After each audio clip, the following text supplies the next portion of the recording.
오늘 제목이 생명의 물입니다. 한번 읽어볼까요? 시작. 생명의 물. 생명의 물입니다.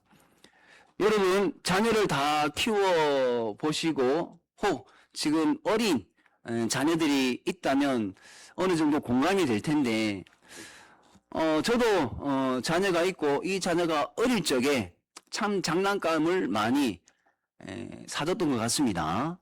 그런데 이 장난감을 사주고 또 이 장난감을 자녀가 가지고 놀다 보면 어떻습니까? 멀쩡하게 평생 가나요? 그렇지 않습니다. 좀 부셔지기도 하고 헐거워지기도 하고. 그래서 이름은 생각 안 나지만 변신 로봇입니다. 로봇을 변신시키면 차가 되고 차를 변신시키면 로봇가 됩니다. 근데 하도 변신을 시켜 놓으니까 막 관절이 그냥 허블렁허블렁해지는 거예요. 그러면 이제 고장이 난 거죠. 그런데 아내가 그 장난감들 싹 모아가지고 그 브랜드 회사에다가 보냅니다. 그러면 다시 쪼이고 고치고 해가지고 새 것처럼 해가지고 보내줍니다. 아마 많은 부모님들이 그렇게 하실 겁니다. 여기서 제가 하나 질문을 드리면 그 장난감을 왜 버리지 않을까? 왜 버리지 않습니까? 뭐 여러 가지 이유를 대지만 가장 우선순위는요, 내 아이 것이라는 거예요. 내 아이가 그것도 좋아하는 장난감이기 때문에 버리지 않고 고쳐서 다시 주는 거죠. 다른 이유 없습니다. 내 자녀의 것이기 때문에, 내 아들 것이고 내 딸의 것이기 때문에 버리지 않습니다. 오늘 본문은요, 우리에게 바로 이 상황을 진리의 말씀 안에서 볼 수 있도록 가르쳐 줍니다. 신앙의 출발점은요, 여러분 신앙생활 하고 계시는데, 여러분 신앙의 출발점은 망가진 것이 새롭게 고쳐진 것에서 출발하는 것이 아니고요. 그게 아닙니다. 누가 우리를 붙들고 계시는가, 여기를 인지하는 그 순간에 바로 그것이 출발점이 되는 겁니다. 그것을 오늘 본문이 우리에게 확인시켜주고 있는 거예요. 오늘 우리는요, 사마리아 여인을 통해서 어떤 반복이 되는 죄의 삶, 인간 스스로는 우리 힘으로는 벗어날 수 없는 어떤 마치 중독이 된 것 같은 그런 삶, 그리고 그 삶 가운데 들어오시는 예수 그리스도의 은혜를 확인을 하고 발견을 하고 깊이 묵상을 하자는 것이 오늘 목표입니다. 예수님께서 사마리아 여인에게 말씀하십니다. 오늘 읽었던 본문 중에 뒷부분이죠. 13절에서 14절 말씀이거든요. 우리 화면을 보시면서 화면에 있는 말씀만 한번 읽어봅니다. 시작. 이 물을 마시는 자마다 다시 목마르려니와 내가 주는 물을 마시는 자는 영원히 목마르지 아니하리니. 아멘입니다. 여인이 야곱의 우물 앞에 서 있습니다. 그 우물은 조상에게서 물려받은 우물이었고 정상적이고요, 합법적이고 전통적으로도 인정받는 그런 우물이었습니다. 그 당시의 우물은요, 굉장한 의미가 있는 거예요. 영적인 의미도 있습니다. 여기 있는 물은요, 바닷물처럼 그렇게 짜지 않습니다. 그래서 목마르면은 마셔서 해갈이 되는 우물이거든요. 그래서 복음이 흘러나오는 그런 것들을 우물로 그렇게 비유합니다. 그렇다면 야곱의 우물 하면 야곱은 어떻습니까? 하나님께서 족장으로 세운, 전혀 의심하지 필요가 없는 그런 야곱의 권속, 지금으로 따지면 뭐 100% 일치로 교회다 이렇게는 할 수 없지만 마치 그 당시의 교회처럼, 그래서 전통적이고 합법적이면서 정상적이라고 볼 수 있는 우물이에요. 그러나 예수님은 그 우물을 부정하지 않으시면서도 뭐라고 말씀하냐면 그 우물 우물이, 그 우물에서 얻을 수 있는 물이 결코 인간의 갈증을 끝까지 해결해 주지는 못한다. 이 물을 마시면 그 순간은 갈증이 해결이 되는데 이게 끝까지 가지는 못한다. 이것을 지금 말씀하고 계시는 거예요. 야곱의 우물은요, 다시 와야 하고요. 다시 길러야 하고요. 다시 목이 마릅니다.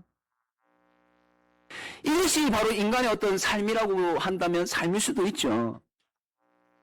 사람을 붙잡아도, 성공을 붙잡아도, 관계를 붙잡아도 어떤 반복되는 이런 죄의 삶에서 벗어나지 못한 그 상황, 어떤 그 상황을 다시 붙잡고 싶어도 처음에는 잠시 괜찮은 것 같지만 결국 다시 목이 마르더라라는 것이 야곱의 우물입니다.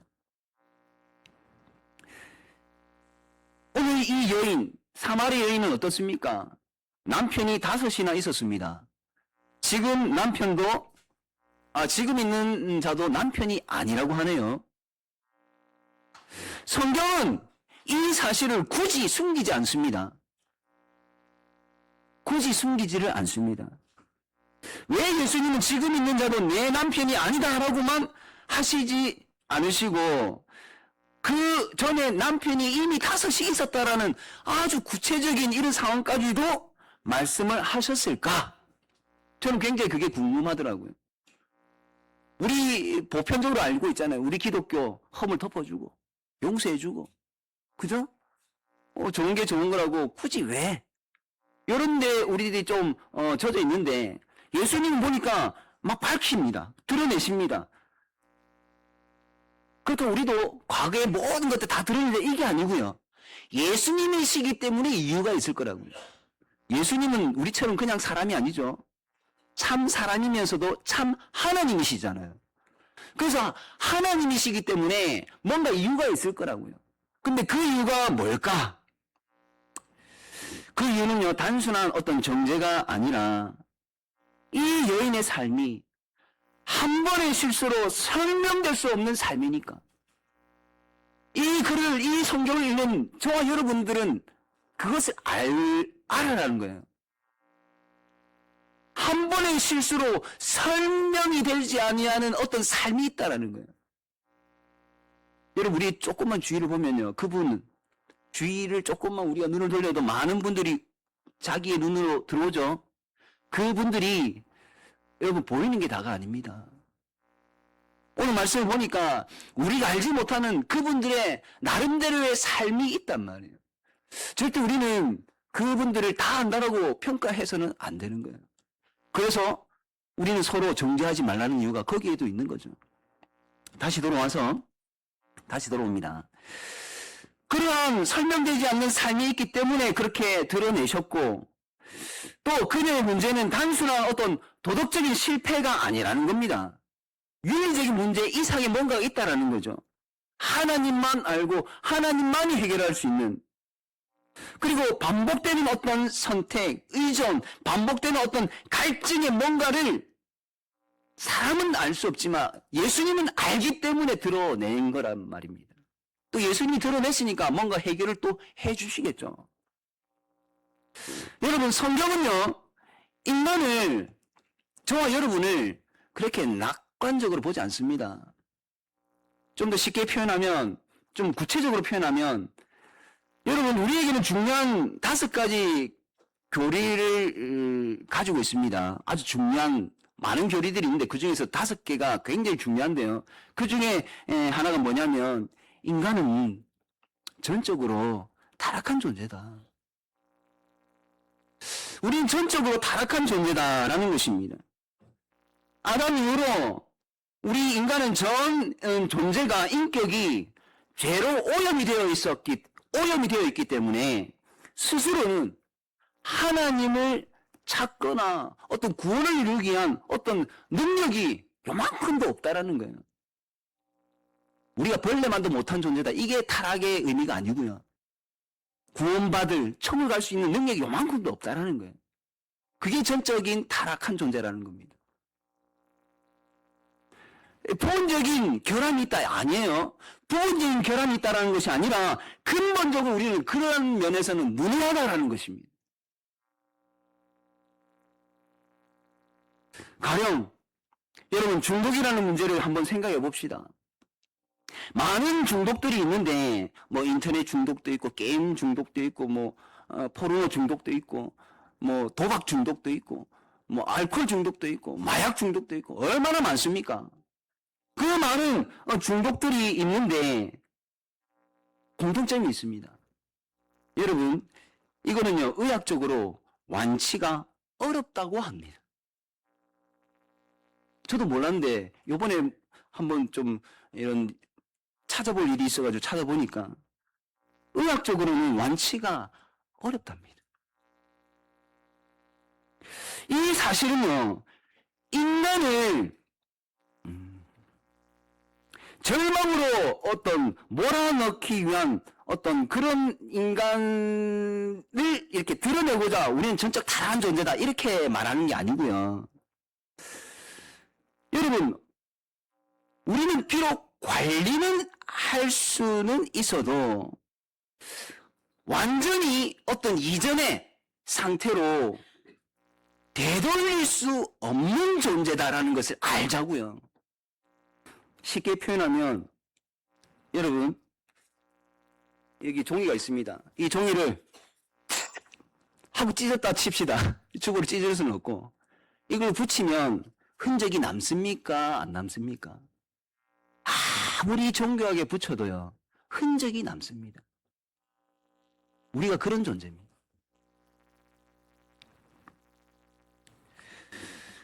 여러분 성경이 오래전부터 말해온 진리를 이런 상황을 통해서 우리는 확인이 됩니다.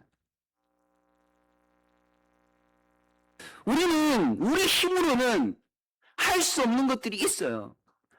그래서 우리는 절대자를 의지할 수밖에 없고 그 절대자가 누구냐? 하나님이시라는 거죠. 삼위 하나님. 여러분 인간은 자기 의지를 절대적으로 신뢰할 수 없는 존재입니다. 신뢰해서는 안 됩니다. 쉽게 표현하면 자기 주먹을 믿어서는 안 된다고요. 인간은 죄의 문제 앞에서 스스로를 구원할 수 없다고요. 사마리아 여인은요 남편을 바꿀 때마다 이거는 제 추측입니다. 이런 생각을 했을지도 모르겠습니다. 이번에는 다를 거야. 사실 저도 뭔가를 반복하면서 이번에는 다를 거야. 이번에는 분명히 나의 어떤 만족을 줄 거야. 채워줄 거야.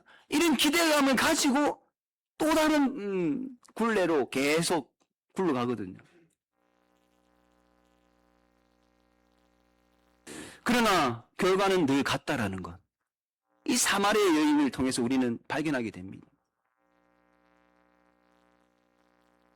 다시 목말라지는 거고요. 다시 공허해지는 거고요. 다시 상처를 받고 이것이 바로 중독의 본질입니다.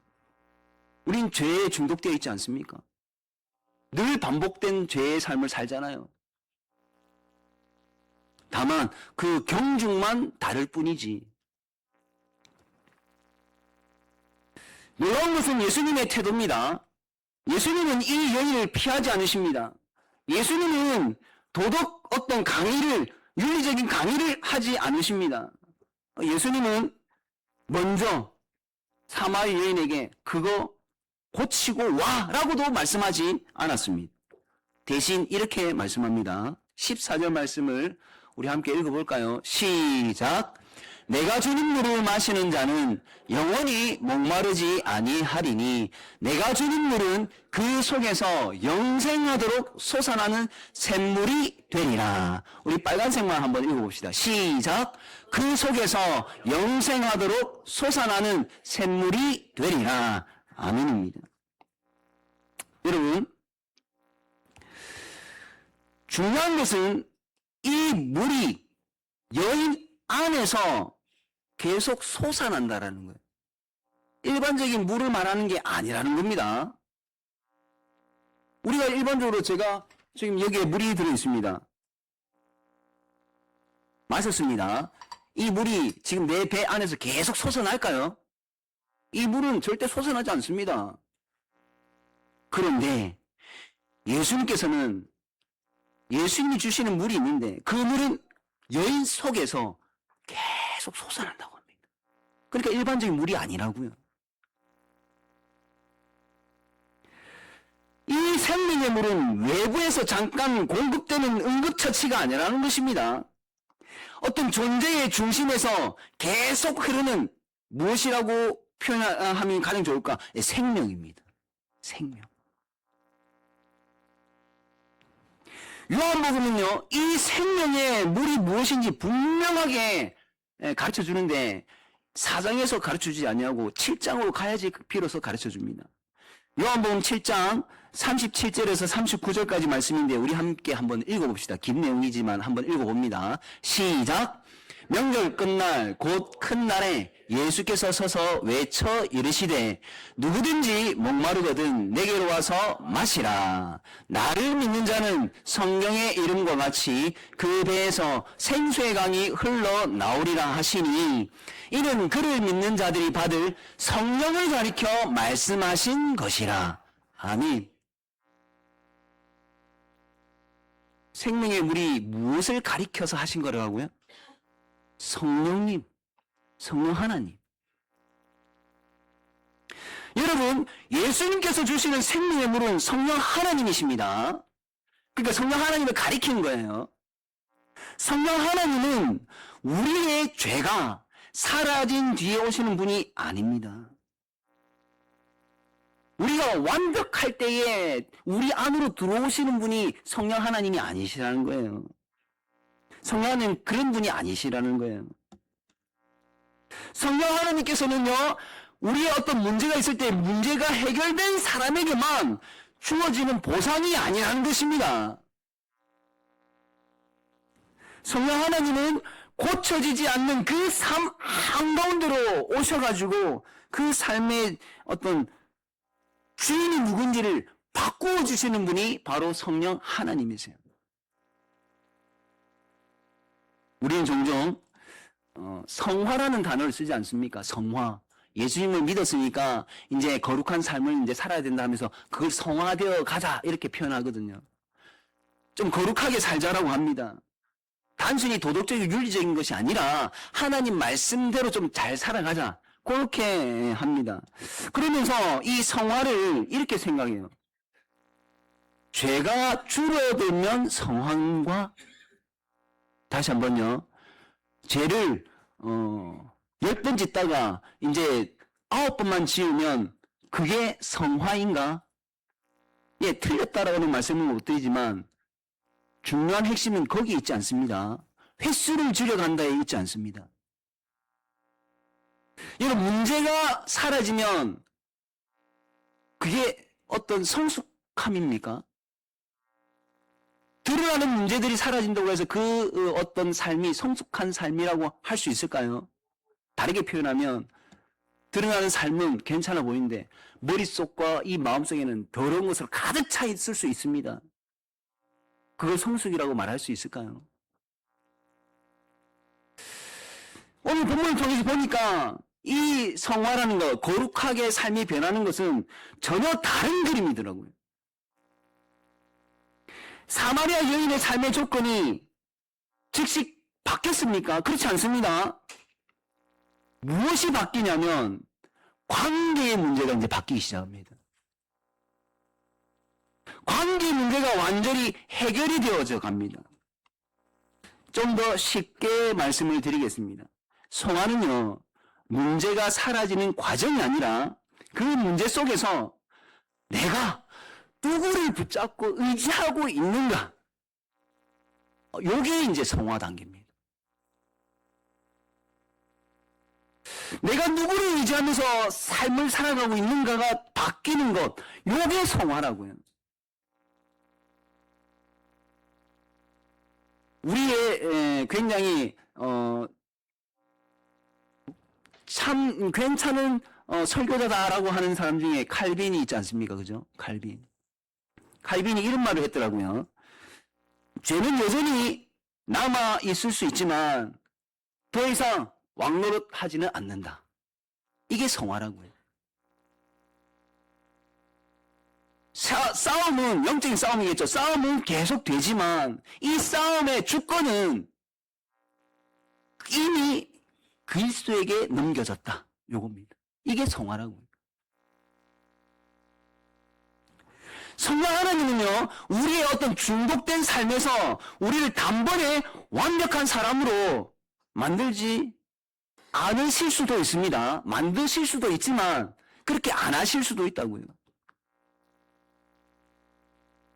저도 게임에 빠져봤는데, 그러니까 대학생활 하면서 게임에 깊이 빠져봤습니다. 3일을 안 자고 안 먹고 한번 게임을 해본 적도 있고요. 하도 뭐라 하니까 부모님들이 하도 야단을 치시니까 그거를 켜놓고 예를 들면 뭐 예배 갔다 오고 금요 기도회 갔다 오고 다시 시작하고 그렇게 엄청난 중독에 빠져본 적도 있습니다. 그런데 하나님께서 나를 단번에 안 고쳐주시더라고요. 고쳐주실 수도 있는데 제가 지금 그 말을 드리는 겁니다. 성령 하나님은 우리의 중독된 삶에서 우리를 단번에 완벽한 사람으로 만들지 않으실 수 있습니다. 여러분, 앞서 제가 많은 중독들 예를 들었습니다. 그런 것만 중독이겠습니까?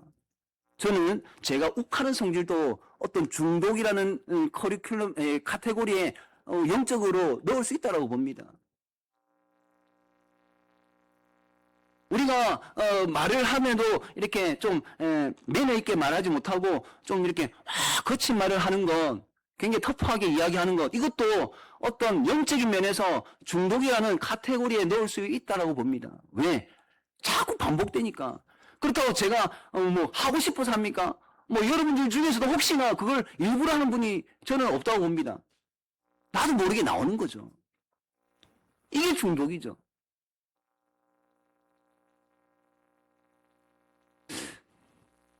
그러나 성령 하나님은 분명히 하십니다.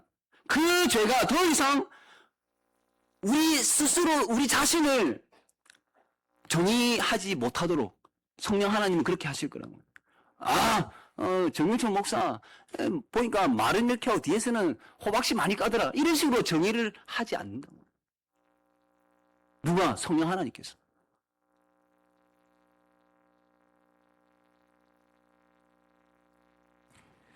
그 죄가 더 이상 우리의 주인이 되지 못하게 하십니다. 누가? 성령 하나님께서.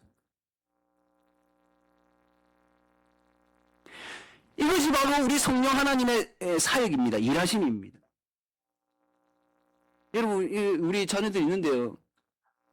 생각보다 이들도 헤어나오지 못하는 늪 같은 게 다 각자 있을 겁니다.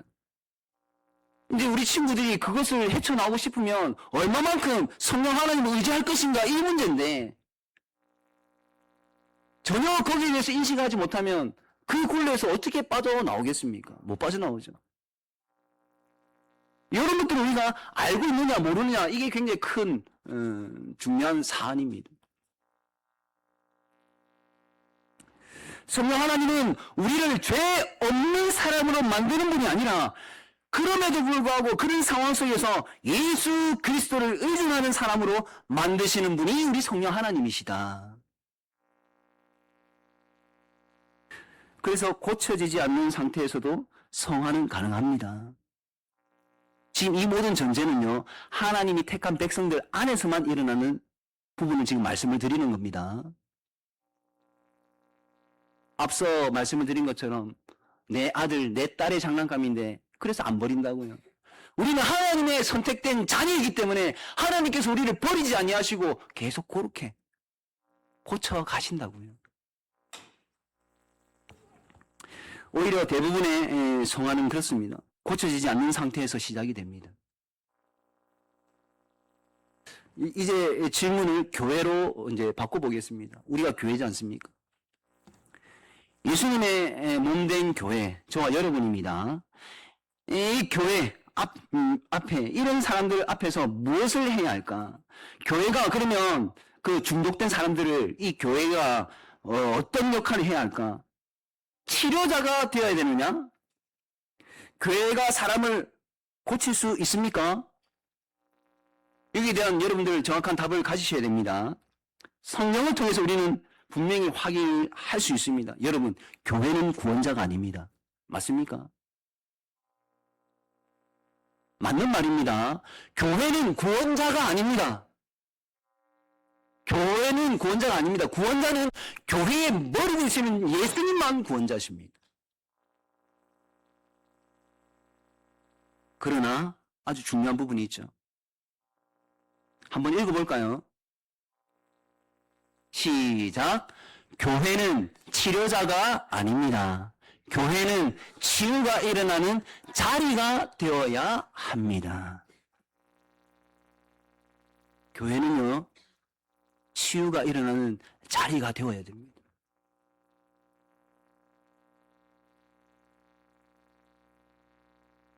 교회는 생명의 물을 만들어내지 않습니다. 그러나 교회는 그 생명의 물이 흐르도록 허락된 믿음의 공동체입니다.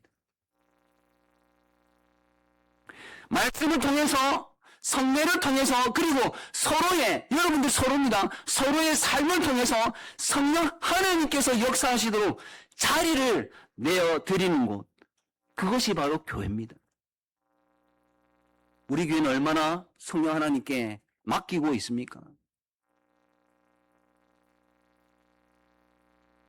사마리아 여인은요, 더 이상 숨지 않았습니다. 예수님의 이런 말씀을 듣고 예수님과 함께 하면서 관계가 정리되니까 이제는 자신을 의지하지 않고 남편을 의지하지 않고 어떤 뭔가를 바꿔보는 이 방법을 의지하지 아니하고 이제 예수님을 한번 붙잡아 보니까 더 이상 숨지를 않습니다. 정오에 떼약볕이 내리치는 강력한 더위의 시간에 우물에서 이제는 벗어납니다. 사람 가운데로 갑니다. 직접 사람 가운데로 들어갑니다.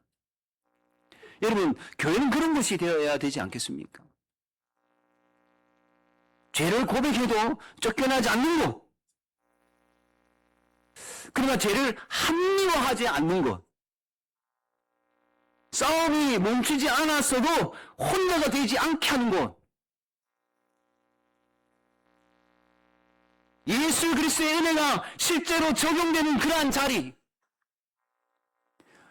좀 억울하고 못마땅하고 내가 손해인 것 같아도 한번 꿇고 침 한번 삼키고 참을 수 있는 그런 곳,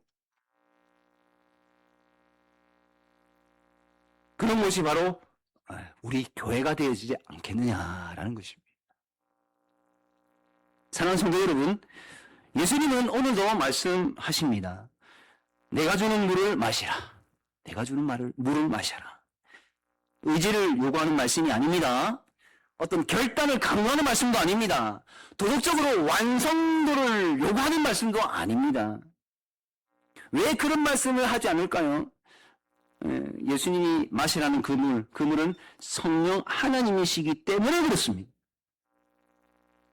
다른 보혜사, 절대 사람이 아닙니다. 하나님이십니다. 그리고 그 성령 하나님은 지금도 고쳐지지 않는 우리의 연약한 삶 속에서도 조용히 묵묵히 그러나 분명하게 생명의 물처럼 생명을 살리는 역사를 해가고 계십니다.